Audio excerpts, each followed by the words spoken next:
Là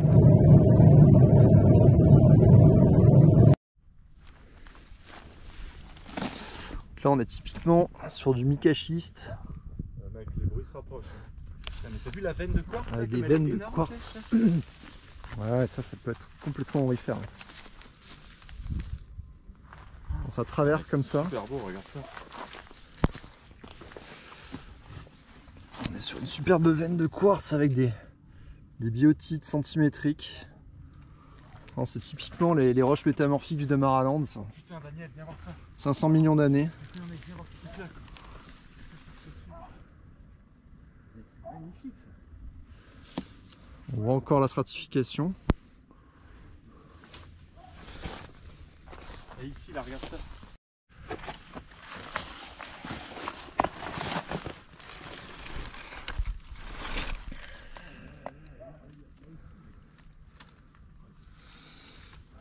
Bon, on aura vu du mica-schiste, hein, avec des veines de quartz.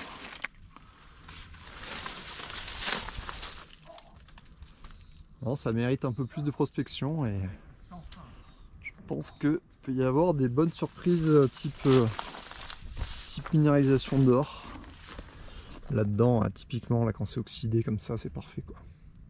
En fait, là, tu es sur une veine de quartz qui traverse la stratification. Ouais. Tu vois, qui est comme ça. On retrouve la stratification, donc c'est dans des anciens sédiments, type argile, type sable, qui ont été compactés, métamorphisés. Ouais. Et là, quand tu as des veines de quartz qui traversent comme ça, là, ça peut être aurifère, métallifère. Par contre, quand tu es sur des lentilles, regarde là tu es dans la stratification, c'est du quartz toujours. Ça suit les plans. Donc là en fait ça c'est du quartz ce qu'on appelle d'exsudation, c'est-à-dire que toute la concentration de quartz que tu as dans tes sédiments va se concentrer en une seule veine pour faire vraiment ardoise, quartz, ardoise, quartz. En fait ça va s'organiser comme ça. Et là-dedans il n'y a rien, c'est stérile. Là tu peux pas trouver d'or là-dedans. C'est des ronds, des lentilles comme ça dans le plan. Par contre quand ça traverse, en fait ici tu avais une énorme boule de granit qui faisait plusieurs kilomètres de diamètre. C'était vraiment une grosse boule. Et en fait ça s'est complètement érodé avec les 500 millions d'années derrière. De manière aléatoire, ça s'est cassé. Avec le gel, le dégel, le vent, l'érosion. Voilà, il y a des petits massifs qui restent comme ça. C'est le principe de l'Inselberg, mais vraiment en version microscopique comparé au Spitzkopf qu'on va se mettre. Voilà l'escarpement du grand rift atlantique, il est là. La zone de fracture entre l'Amérique du Sud et l'Afrique, elle est là. Après ça plonge directement dans la mer, enfin dans l'océan Atlantique. Superbe. Donc là on se retrouve sur le grand escarpement qui plonge directement dans l'océan Atlantique.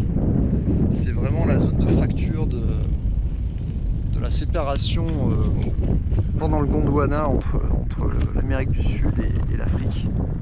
Et là on est vraiment sur la zone qui s'est déchiquetée qui a permis au rift d'écarter les deux plaques. Donc c'est assez géologiquement très intéressant. Et là on suit ça sur des kilomètres et des kilomètres. Ceci est très probablement un silex de plusieurs milliers d'années. Hein. On dirait vraiment, je sais pas comment on appelle ça techniquement, un genre de chopper avec un éclatement de face, 2 éclatements de face, 3 éclatements de face, 4 éclatements de face, 5 éclatements de face. C'est en aucun cas quelque chose qui est possible naturellement. Ça ressemble qui ressemble très fortement à un outil pour couper, qui grande parfaitement, qui tient parfaitement en main. Mec, je suis désolé, ça c'est des éclatements. Regarde, éclatement. Première découverte du séjour. Hein. Bravo Charlie. Bon, franchement, là j'ai eu à la fois le coup d'œil, mais je l'ai eu. Il y a un canyon, mec, il y a un mini canyon. En fait, tu vois ces strates là qu'on voit là, ça c'est tous les derniers sédiments qui sont tombés de l'escarpement là, à l'ouverture du rift, qui doit avoir à peu près 60-65 millions d'années. Et après tout ça descend vers l'océan et s'est transformé en sable. ça qui a donné le désert de Namib. C'est pour ça que c'est un des plus vieux déserts du monde, parce que ces strates là, tu vois, elles ont plus de 60 millions d'années. Et on voit bien que c'est déjà un peu du sable, une espèce de grès très siliceux, et après ça se désagrège et ça se transforme en bulle dans pas longtemps. Et là tu as le grand escarpement du début du rift, de l'ouverture des continents. 10 km de up and down. Donc là le rift, là les derniers sédiments à base de silice, donc ça doit être sensiblement du grès, qui en se s'érodant, s'altérant, va générer ce désert de Namib qui est juste devant en fait, juste derrière cette barrière géologique. Donc là on est vraiment au carrefour de l'explication de toute la géologie locale, quoi.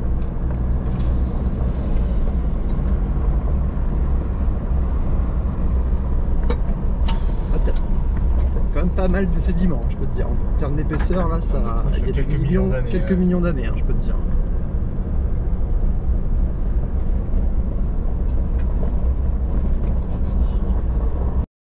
Non, on est déjà sur une base conglomératique, si tu veux. Déjà un micro-conglomérat, quoi. Donc là, si tu veux, il doit y avoir soit une rivière, soit quelque chose avec assez peu de courant, tu vois. Et puis là, un peu plus haut, déjà, tu avais un niveau avec des galets beaucoup plus lourds. Donc tu devais avoir une rivière déjà un peu plus cossue. Voilà, c'est ça, ouais. Pour que ça puisse drainer des trucs comme ça. Puis après, à nouveau, beaucoup plus calme. Ouais. Et puis après, ben, en haut, là, c'était la folie, quoi. Là, tu es sur du fleuve, un truc fluviatile énorme. C'est une histoire de débit, c'est ça. Ouais. Plus c'est gros, plus il y a du débit. Ouais. En gros, c'est ça. Après, tu peux regarder un peu la forme des galets. Donc s'ils sont arrondis, s'ils sont anguleux, ça veut dire que c'est de la mer ou du fleuve ou du lac ou je sais pas quoi. Voilà, puis si c'est vraiment arrondi, ben tu sais que ça vient de très loin. C'est bon en géologie locale, mec, ce que tu peux faire. Dis-moi si j'arrive à Ah non, là c'est impossible parce que c'est un bloc qui est tombé, donc on ne sait pas si c'est le haut ou le bas. On peut pas trop savoir. Par contre, si tu connais un peu la géologie locale, donc en fonction de l'origine des galets qu'il y a dedans, donc si c'est peut-être un peu calcaire ou gréseux ou quartz, bon, tu sais que ça vient de tel ou tel endroit parce que tu sais que là-bas il y en a. Et après peut-être que si tu remontes et que tu vois des roches un peu basaltiques comme ça, tu sais que ça vient de l'érosion d'un autre massif peut-être volcanique qui vient d'un autre endroit en fait. Donc tu peux retracer carrément le parcours du galet et de quel bassin versant a été lessivé, quoi. C'est beau. Belle photo là, belle photo d'elle. Là on a une belle couche métamorphique avec des lentilles de quartz d'exsudation, donc qui ne sont pas minéralisées, qui sont complètement stériles.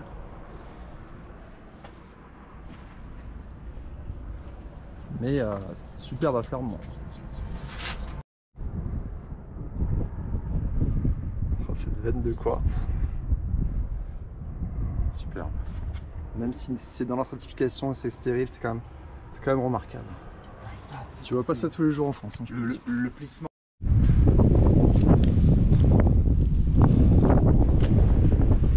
On va aller voir cette veine de quartz. Probablement type pegmatite avec quelques biotites là. Est-ce qu'il n'y aurait pas quelques tourmalines là, ce serait pas mal.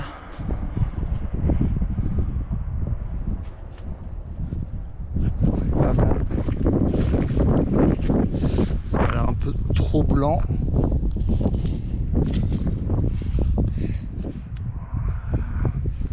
Ah là on a de la cassitérite. Cassitérite ici. Cassitérite, oxyde de fer.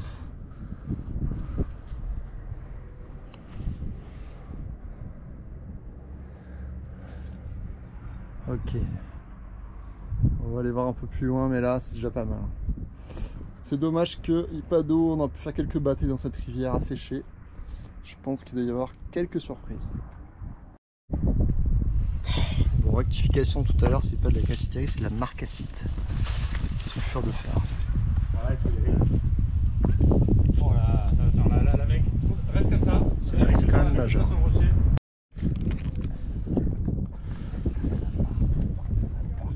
Beau quartz fumé.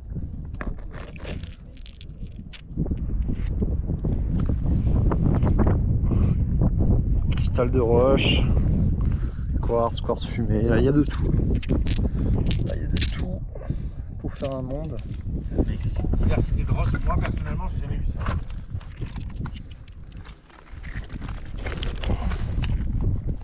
Le côté fumé du quartz qui vient donc de la radiation terrestre. Légèrement irradié, qui donne cette couleur un peu fumée.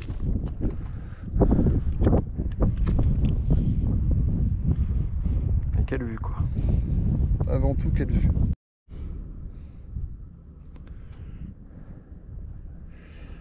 Voilà, petite biotitite. Que de la biotite. Avec des grenats. Début de grenat ici.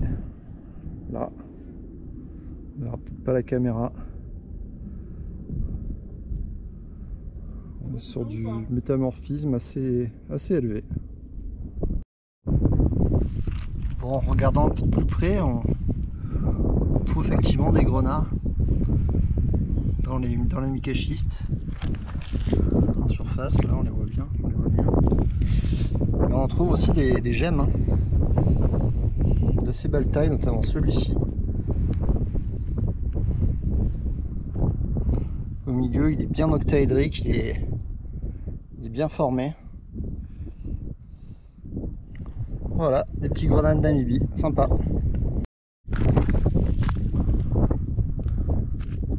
On est clairement sur une pegmatite avec quartz, feldspath et mica.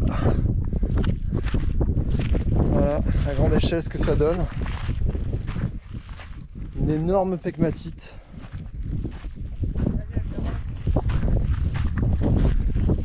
Traverse plutôt des genres d'ardoises micacées, traversées par des vernes de quartz hématoïdes bien rouges, une présence forcément d'hématite, j'imagine, pas loin.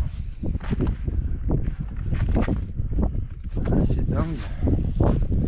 Ah, là aussi on a veine de quartz. Hématite tout du long. Là ça a circulé les amis, je peux vous dire que là ça a dû circuler.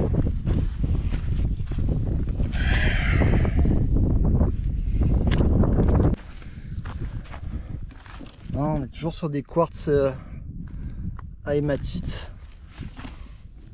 Malheureusement ça n'a pas grande valeur. C'est beau, hein. C'est dommage, mais c'est beau. Hein. C'est beau. Hein. Regarde-moi cette veine là. Regarde-moi cette veine magnifique. Ça remonte jusqu'en haut. C'est dommage.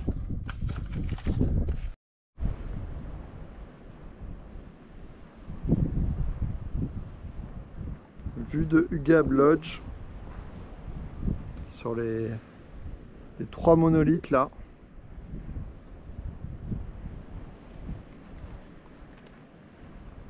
On est sur le point de vue majeur du lodge.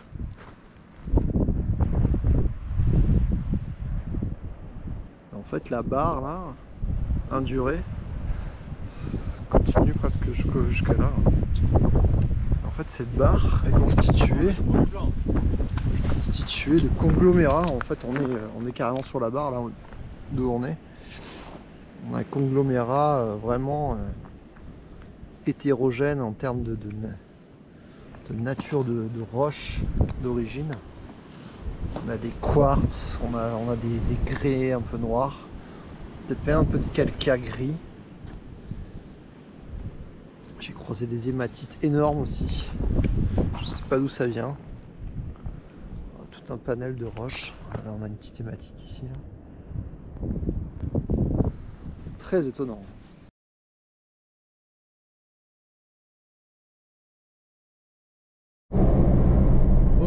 grosse déception de Oba Météorite qu'on n'a pas pu voir pour cause de Fascisme. fascisme financier. De raquettes touristiques. Raquette touristique. Fois Donc là- 17 sur les prix, on a quand même fait le calcul. Ouais, fois Fois 17 17 sur les prix en 5 ans. Fois 17. en 5 ans. Ouh là là, regarde-moi ça en Ça face. ne savent pas pourquoi. Donc là, on va aller chercher gratuitement de la dioptase dans des massifs dolomitiques qui semblent être dolomitiques.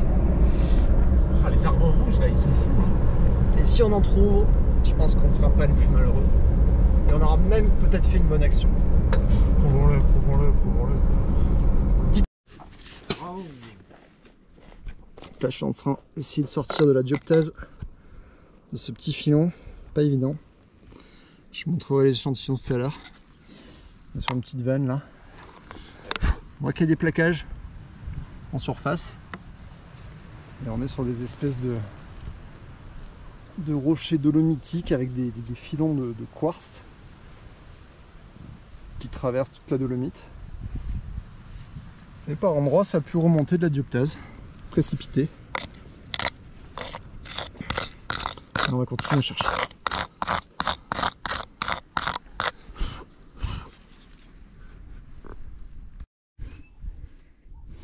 Il faut vraiment chercher les filons, les veines de quartz qui traversent. Ah, Pierrot. La pote. Ouais, Oh attends, il y a une photo de fou mec à faire avec l'arbre. Regarde de vol. ah, c'est vraiment la veine. On va essayer de taper dedans. Voilà ce qu'on a pu ressortir pour l'instant, juste pour vous montrer un peu la couleur. On verra pas très bien à la caméra, mais voilà, c'est de la dioptase qu'on a trouvé nous-mêmes sans l'acheter. Ouais, tu vois un peu les plaquages là. Ça, Tu veux pas le péter la tête là? on va essayer.